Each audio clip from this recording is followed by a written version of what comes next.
Hello everyone, this is Jagjit and today we're going to learn how to get derivatives using quotient rule.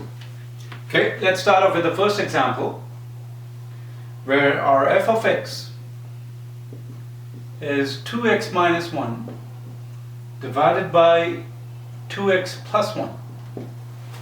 As you can see in this question, we have two terms that are dividing by each other.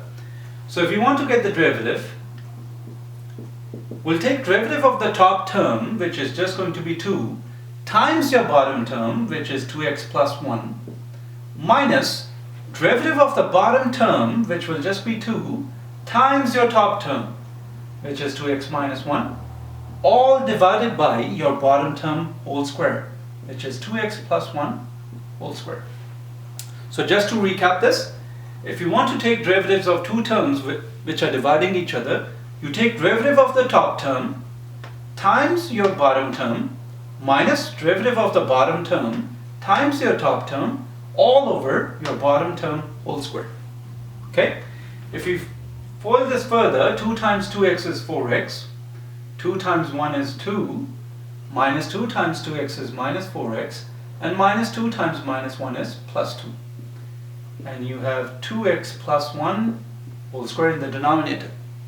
4x minus 4x cancels with each other. 2 plus 2 is 4. So you end up with 4 over 2x plus 1 whole square. And that's your derivative using quotient rule. We'll do a few more examples after this.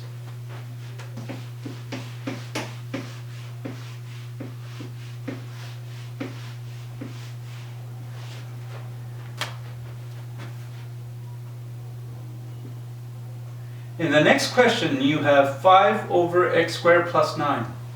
Okay, so if you want to take the derivative using quotient rule, we'll take derivative of the top. Now my top term is just a constant, and derivative of constant is just 0. Times your bottom term,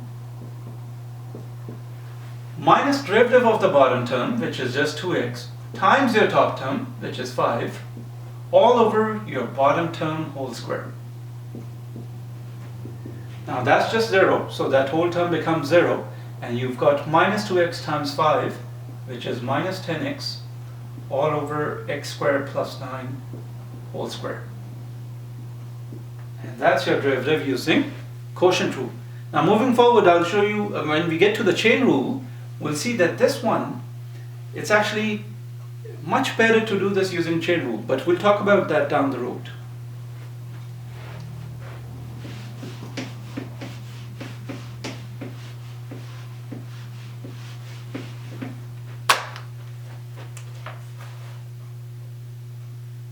Now in the next question, I have 2x squared minus 5x plus 7, all divided by 3x.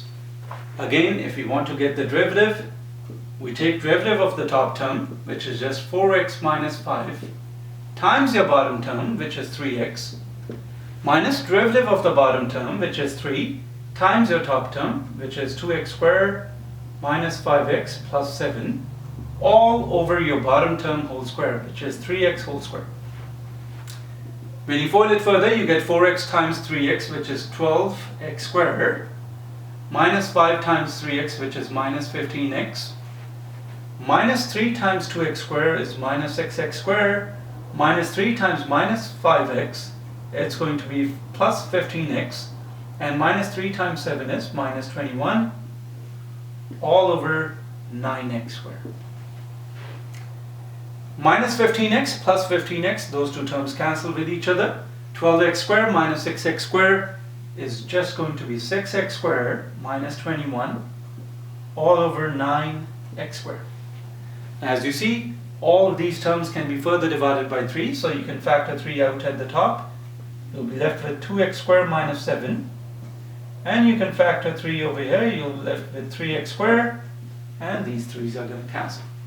So your final answer for the derivative is 2x squared minus 7 over 3x squared.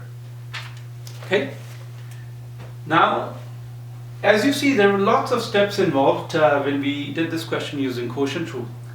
There's a much easier way of doing this question, and I'll show it to you right now.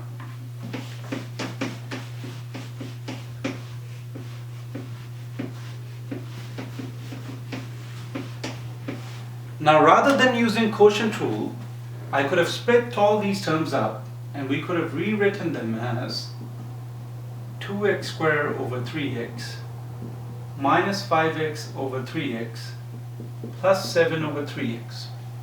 If you simplify it further, you'll get 2 over 3x minus 5 over 3, and we'll just move the x to the top and rewrite this as x to the power minus 1.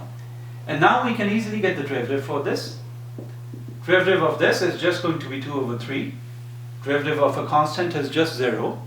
And to get the derivative of that, we'll do minus 1 times the constant in front, which is minus 7 over 3. And then the power is going to go down by 1, so it's going to be x to the power minus 1 over 2. You can further rewrite this as 2 over 3 minus 7 over 3 x squared. Okay? Now, if you further wanted to simplify it, you realize 3 and 3 is the common denominator. So you can multiply this term by x squared.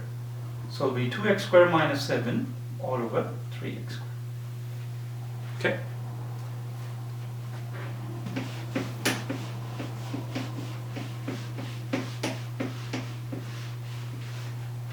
Let's do a few more complicated examples.